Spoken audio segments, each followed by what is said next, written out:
Hi, I'm Trish from So Classic Fabrics here in Harrisonburg. Thank you for joining our Kimberbell fill in the blank embroidery series. This month it's a really cute little tote bag. It's a little topiary scene and it uses vinyl. One of the things I really like about this series is that each month they show you a little technique or a different kind of material for you to embroider on, so it really is a great learning experience. Although we like to use our Janome embroidery machines, you can do all of these projects by hand. Instructions do come for them to be done by hand. So when you come in, everything you need is in our little kit. So you get the little tote bag, you have all of the fabrics that you need to use, and the vinyl that we'll be using. So it's only $19.99, you get everything you need, and as soon as you purchase your kit, all you need to do is give us your email address and we will send you the embroidery files. If you request, we'll send you the hand files, and you also get a great PDF with step-by-step instructions. So if you don't want to listen to me, you can always do it with the PDF. So some of the things you might need for the project this month is you need a little bit of iron-on stabilizer, and this is going to go on the back of the embroidery, and it's going to stay there. But that's not to substitute for the embroidery stabilizer, which this time we'll be using the sticky stabilizer, and I'll show you how that works. I also suggest using Wonder Clips. You'll see how we use that at the end. Duckbill scissors. If you don't have a pair of these, this is a fantastic investment. You use them very often. They're one of my favorite tools, and I have several sets of them in my own sewing room. But if you don't have a pair, you'll need to invest in a pair. They're fantastic. Also a little bit of embroiderer's tape, which is also known as painter's tape. But that's what you'll be needing to start with. All right, you ready to get started? Let's go. All right, so if you haven't used sticky back stabilizer before, this is how it works. It has a shiny side and an embroidery papery back side. And all you need to do is hoop it. And once you hoop it, you're going to hoop it with that sticky side up. Then you're simply going to score it with a pin or a pair of scissors or whatever you want to do. And then peel up the shiny paper so that your sticky stabilizer is exposed. That's all you need to do. For this month's project, we'll be using our 5x7 hoop. So the very first step you're going to have in your embroidery is going to be a crosshair. And it's just a simple crosshair pattern, and you're going to see why we use it in just a minute, and it's a fantastic tool. When you pull out your little tote bag, it's going to be deconstructed. That makes it easier to embroider. So they ask you to put a little iron-on stabilizer on the back and mark the center. When you mark the center, you're then going to take it right over to your hoop. You're going to put the center of your project on the crosshairs and then open it up.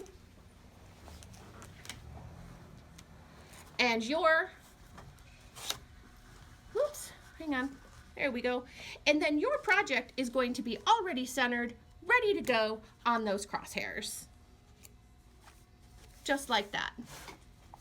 With the sticky back stabilizer, you'll see that it sticks down perfectly with no movement. So let's get stitching.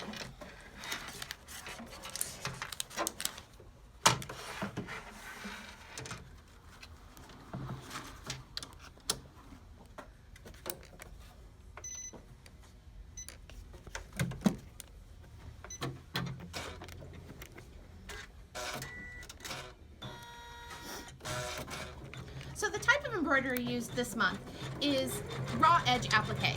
So for those of you who are familiar with embroidery applique, what the machine does is it lays down a placement stitch, then it lays down a tack down stitch, and then it finishes the edges. With this type of embroidery, we won't be finishing the edges. So our first little embroidery is going to be our cactus. And this is a green, like a leatherette type kind of fabric. It's kind of fun. And we're just going to go ahead and put that right down. Here's my placement stitch. And now it's going to go ahead and finish that stitching. Now, the pieces that you're getting in your kit are going to be big enough for you to hold with your fingers. But if you're unsure and you're not really comfortable with your machine yet, you can always use a little bit of embroiderer's tape or painter's tape. Put it in the corners and it will hold that fabric down for you. So here we are, we've made our placement stitch, we've put down our fabric, and now we've done our tack down stitch.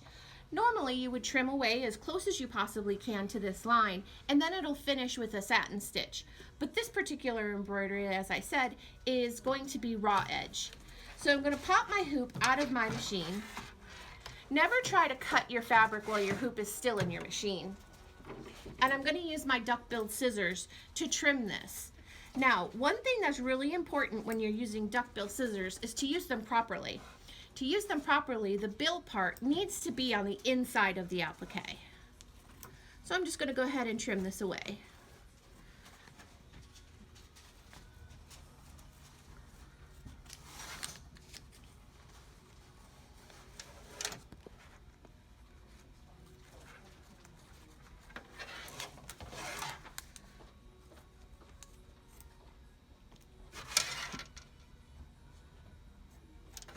There we go. So I have a nice little edge around the outside of it. Not too wide, not too narrow. I'm going to pop my hoop back in my machine. And I'm going to start my embroidery again. This is going to give the detail on the inside of the cactus.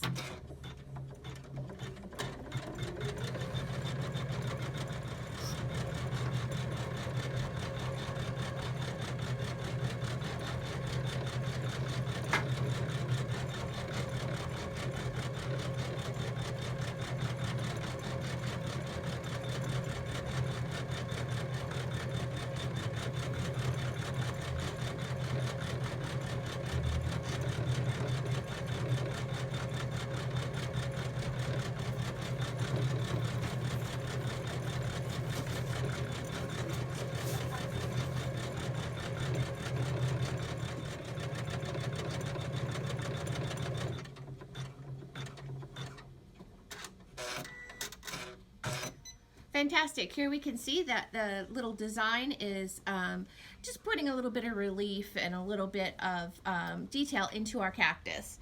So I'm going to go ahead and snip my threads and change my color because I'm going to stitch the next cactus.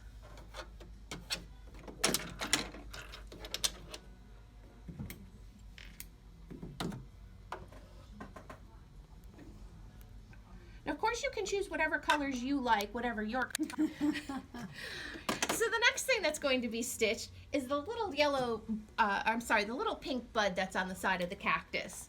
So it's going to be a very little piece, but it adds a lot of color and pop to the design. So I put in some hot pink thread. All right, so we've made our placement stitch for our little pink flower, and here's a little piece. It's like a pink matte leatherette type kind of fabric. I'm going to go ahead and put that down over top the placement line. And I'm going to start my stitching.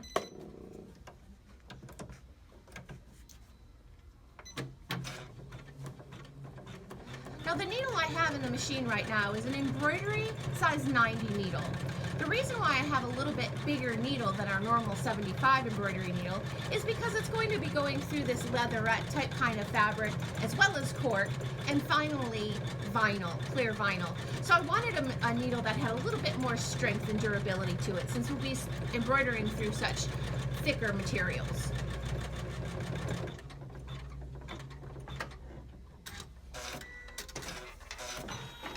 There's our little cactus bud. And I had a little errant thread here. Don't ever worry about those. You can always snip them right out. So I'm going to go ahead now and trim my little cactus bud.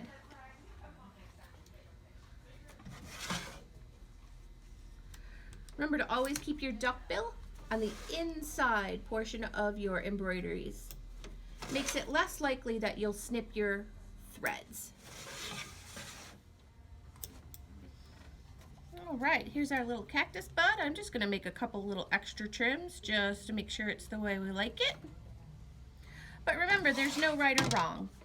If you like it, then it's the way it's supposed to be. Okay.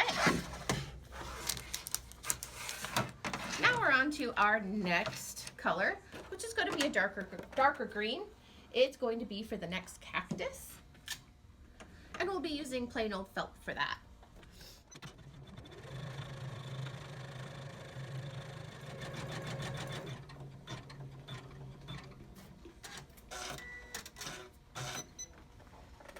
I'm going to take a little bit of my green felt and I'm just going to place it down, covering that tack down stitch, and finish up.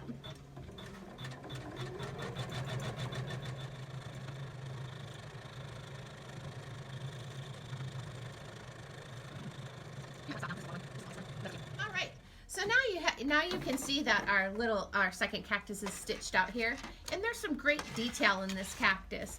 If your machine doesn't trim these little jump stitches, you can either trim them or leave them in. I think leaving them in this particular design adds a little bit of contrast and texture to it. So I'm going to go ahead and trim my cactus again. And again, there's no rule at how much fabric you want to leave on the outside of that stitch line. Whatever you like and whatever looks good to you is the way it ought to be. Because remember, there'll be no finish line. There'll be no satin stitching on top of these designs.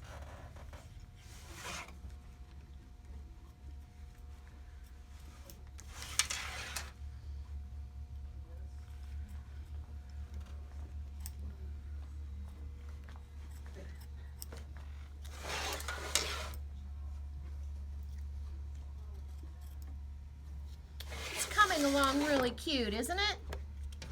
All right, so on to our next stitch.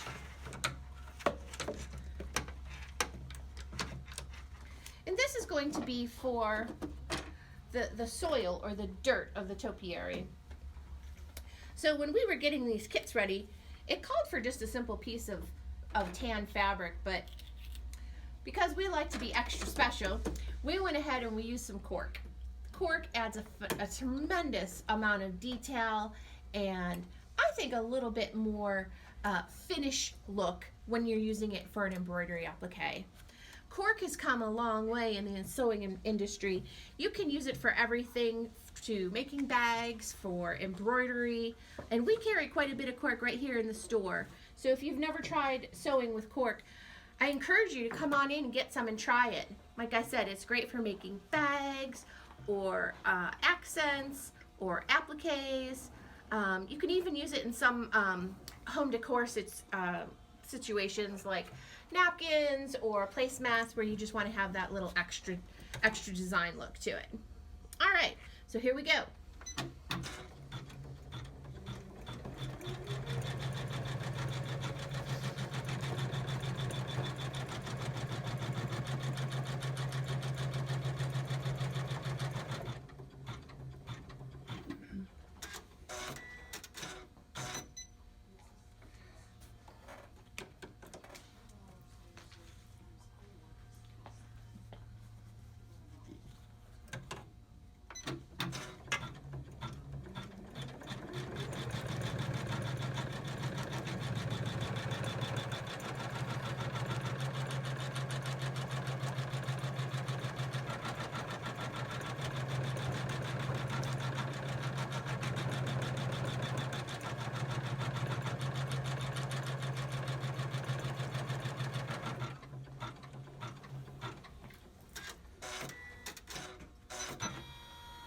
All right, now I'm going to go ahead and pull this out and trim that. Remember, when you're using your duckbill scissors, always have the duck towards the inside of the fabric. You can see that that cork cuts really easy.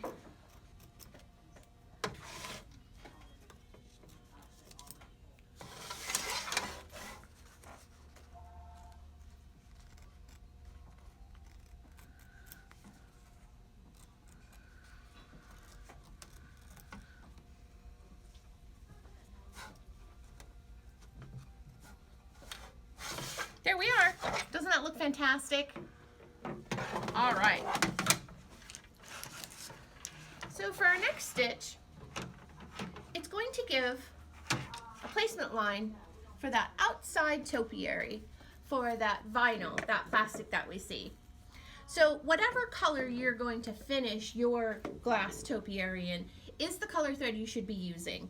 For one of our samples, I used a metallic thread, but today I'll just be using regular glide thread that we have here in the store.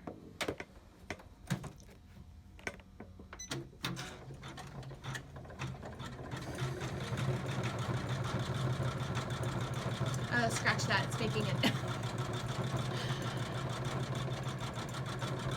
The next stitch that you'll see is it has a little decorative stitch, kind of like it's the outside of a bowl. That'll be a decorative stitch on the outside of this one. But we still want to leave a little bit of fringe on the outside for that raw edge applique look.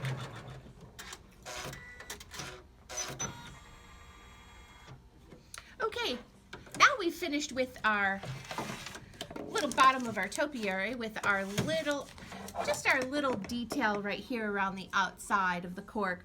Doesn't that look fantastic? It's really kind of a fun look to it. And I really like how it kind of adds that Southwest feel to it.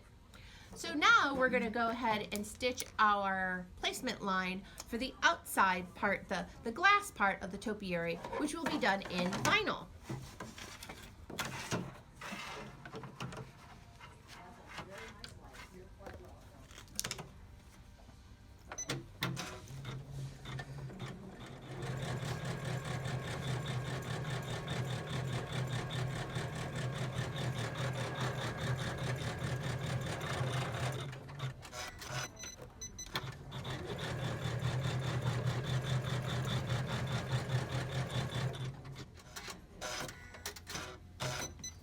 Okay, now we're ready for our vinyl.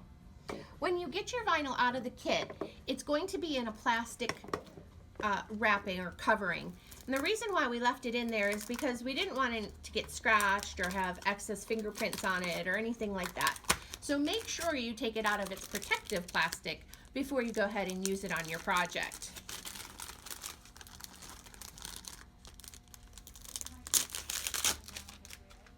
All right. Now, this is a little tip from me that you're not going to find in the PDF. When you're working with anything like this, with this velveteen or a nap, anything that has that kind of nap, you'll see that any kind of cut marks or anything you make will leave an indentation. I like to just simply take a piece of packing tape and roll it up, or use my lint roller at home and just kind of go through and pick up all of those little threads, kind of rake down those little cut lines that you have, because once you put the vinyl on this project, you're not going to be able to get back inside. So I like to make sure that all of the little lint and all of the little cut marks are cleared away and ready for my plastic.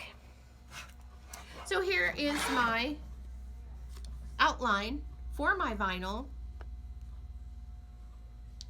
and I'm going to go ahead and place it on my hoop. Here's my plastic, my vinyl. And remember, if you're not comfortable holding the vinyl while it stitches, absolutely feel free to use some little tape to hold it down. I like to use a little bit of painter's tape, but you can use any kind of masking tape or even Wonder tape. All right, here we go.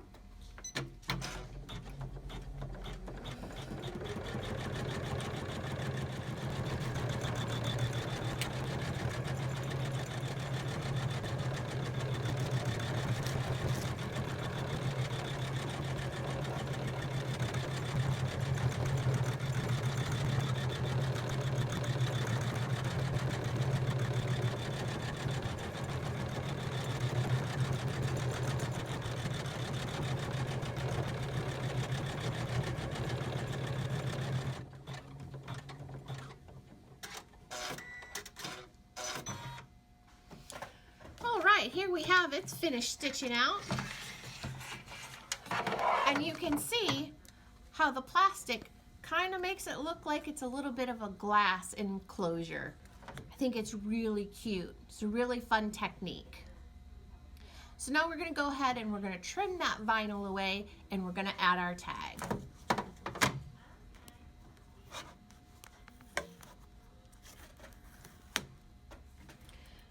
So you should be a pro by now, trimming away your excess fabric. With the vinyl, you want to be a little bit closer to the stitches, just so that it doesn't hang out. The nice thing about vinyl is if you have nice sharp scissors, once you get your first cut in, you can kind of just slide your scissors along and it will go ahead and cut that vinyl for you.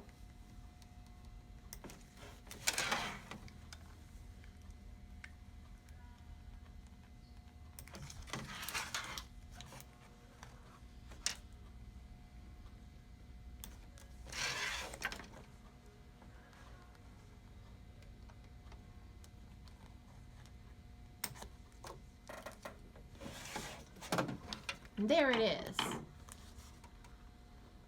So as I said, the last thing that we're going to do is we're going to go ahead and add a little tag onto this, and then your project will be almost done. We just have to put it together after that.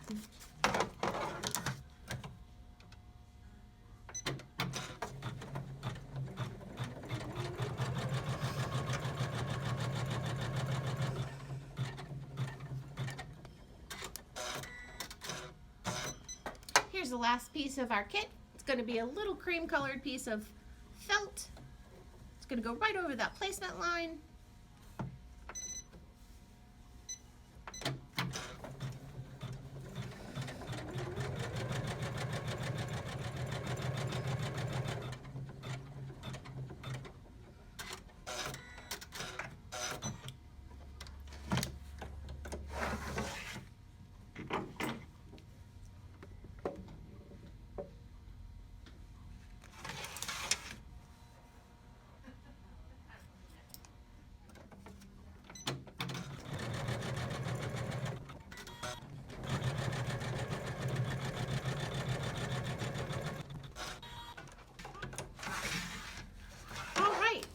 Here's our final product after doing the embroidery.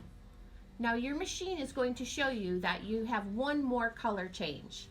Please do not stitch out that extra color change. All that is a centering mechanism, since this project was designed to be done off center. The last stitch, what it does is it makes centering marks, and it's just a design tool. So no need to stitch out those last color changes you have on your machine. If you do, you'll have some funny marks here and some funny marks here. All right, time to get it ready to sew. Okay, now we have our design out of the hoop, and when you turn it over, you'll see that your centering lines are here. They'd like you to just go ahead and take out those centering lines to where it hits the design. So I'm going to go from here to here and from here to here. On all of these, add a little extra cut threads. I'm going to go ahead and take those out too. Here we are. Now, if you've never used sticky back stabilizer before, you'll learn quickly that it's a tearaway, and it's meant to tear away. So as you pull it, it's going to go ahead and leave its old indentation right there in the hoop as you pull it away. Here's that stabilizer that we put on earlier. So then you're just going to want to go ahead and don't worry about all the stabilizer in these little tiny areas, but get as much of it out as you can. It comes off pretty easy. Then if there's any other threads that you feel you need to clip, go ahead and do that now. All right, I think that's about as much trimming as I'm going to do. This type of project is very forgiving for leaving in stabilizer. It's not going to be stiff or anything like that, so you don't have to worry about that. So the next thing we're going to do is prepare this to be sewn together to finish your pouch. So all you need to do is go ahead and open up your zipper about halfway. Then we're going to go ahead and flip the lining piece down, and that's going to cover your embroidery on the inside. So you're going to have a completely lined finished bag when you're done.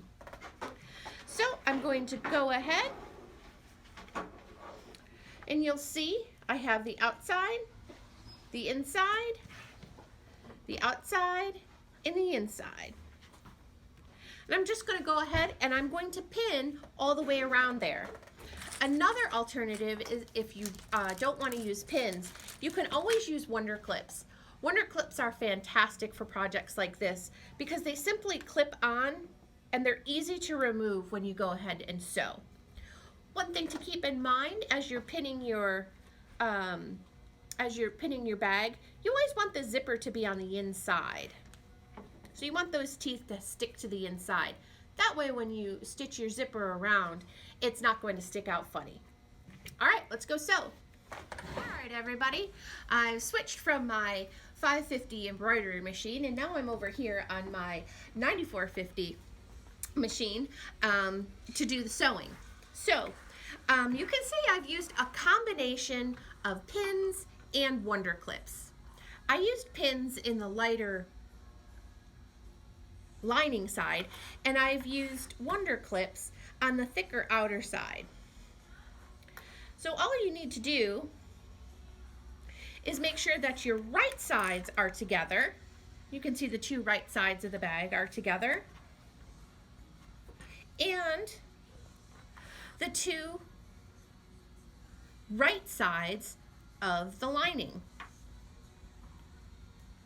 You can also see here, you can see how my teeth of my zipper are pointed down towards the outside of the bag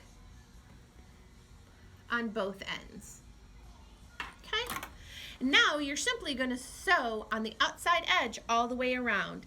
Leave about a 2 to 3 inch opening at the end so that you can turn your bag right side out. I'm using my integrated walking foot here on my 9450. It has a nice even feed to it, and since we're using a velveteen on the bottom, it'll keep that together and it won't cause any railroad tracking or anything like that. That sometimes happens when you use a piled fabric.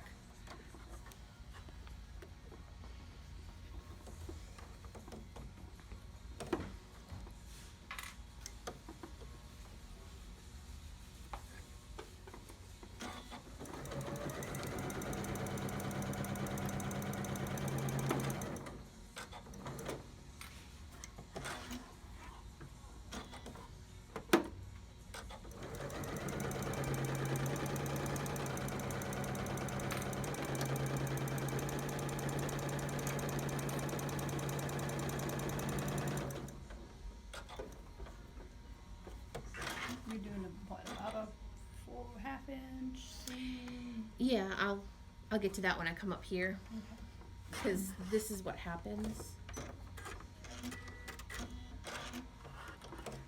It shifts, and and like mine was cut wrong, so I kind of used a little bit thicker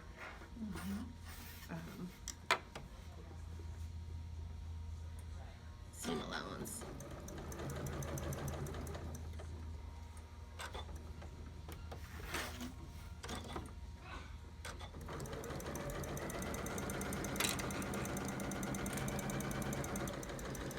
As you can see, I'm using between a 1/4 inch and a 1/2 inch seam allowance. And the reason why I'm using a little bit wider one is because these bags come pre-finished like this, and they have a serged edge, but they don't always match up perfectly. So I don't want to have anybody's serging stitches stick out the outside of their bag. So I use a little bit wider seam allowance. Now, when you're going over the zipper, these are plastic zippers, so as long as you go nice and slow over that zipper, your machine will have no problem going right through it.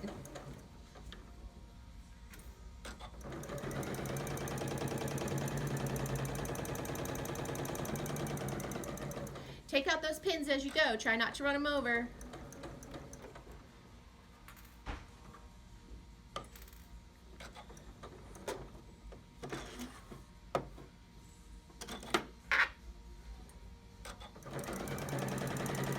Here's where I'm going to leave my opening. Just gonna back stitch a couple, cut my threads, and just jump down a little bit.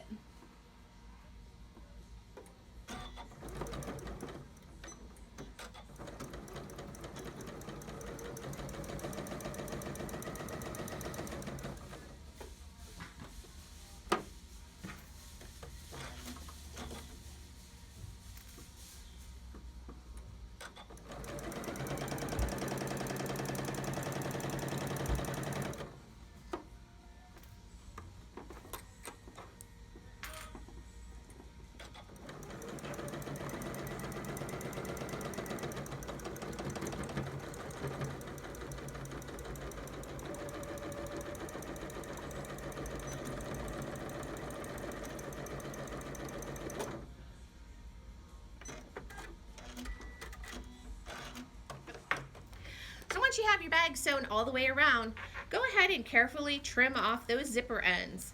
Make sure that if you hadn't done so before, that your zipper pull is on the knot on the outside of your bag. Otherwise, you'll snip off that zipper pull. Remember earlier when we said pull that zipper pull into the middle? That's why. Go ahead and trim those.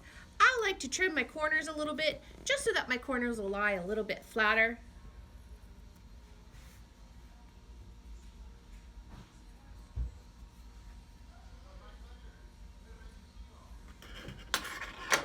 Okay, now you're going to go ahead and you're going to take that opening and you're just going to turn your pouch right inside out, right out through that lining hole.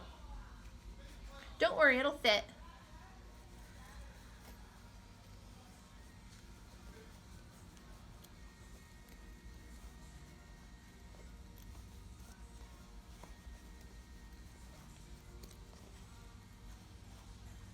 Try and work out those corners the best you can.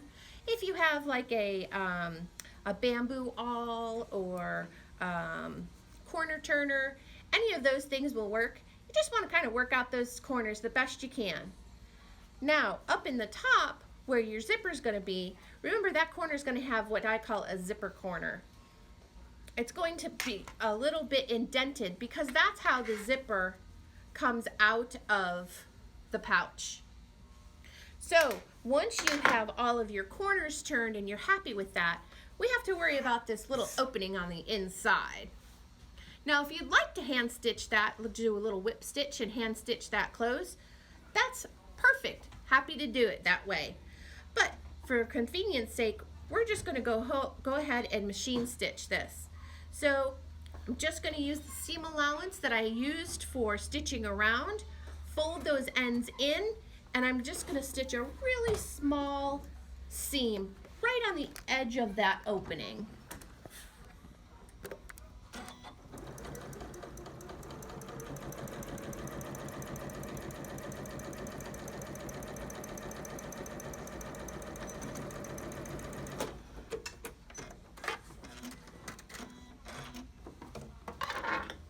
There you go, snip your threads. No thread left behind.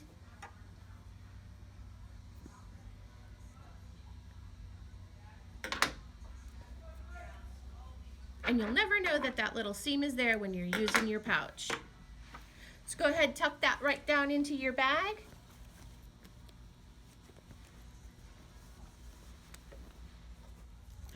And here your pouch is finished. Thanks again so much. This was our April Kimberbell Fill in the Blank project. Next month is going to be a cute little bag for your favorite guy in your life. On behalf of all of us here at So Classic Fabrics, thank you so much. We really appreciate it.